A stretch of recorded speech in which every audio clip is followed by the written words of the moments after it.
In C programming, we use assignment operator to assign a value to a variable. So the common syntax for assignment operation is something like this. If we declare a variable a, and we try to assign, say, 10 to this variable a, then we can do it in this way. The left hand side of the assignment operator is called the L value. The right hand side of the assignment operator is called the R value. Here a is the L value and this 10 is the R value. Obviously the left hand side, the L value is the target of the assignment, and the right hand side or the R value is the source for the assignment. Now L value can only be a variable. We cannot have a constant as L value because constants are always constants and they cannot be made the target of assignment because that would change the value for a constant, and that's totally illogical. R value can be a variable as well as a constant. So if we write something like this, it's going to be totally illegal and the compiler is going to flag error in such cases. Say we have a variable k and we try to do something like this, 10 is equal to k. This is illegal. Compiler is going to generate L value required error in such cases. Now this 10 is not L value. L value is always considered as a variable. So please remember,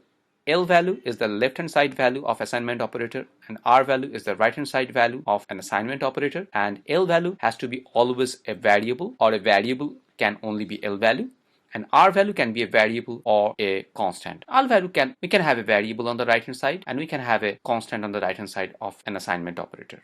I'm just showing you one example of this L value required error. In this particular program, this line number 9 is not going to compile. Here we have used a constant on the left hand side of the assignment operation, and that's illegal. So let me just compile the program and show you that it's not going to compile at all. Here you can see that it's showing error here.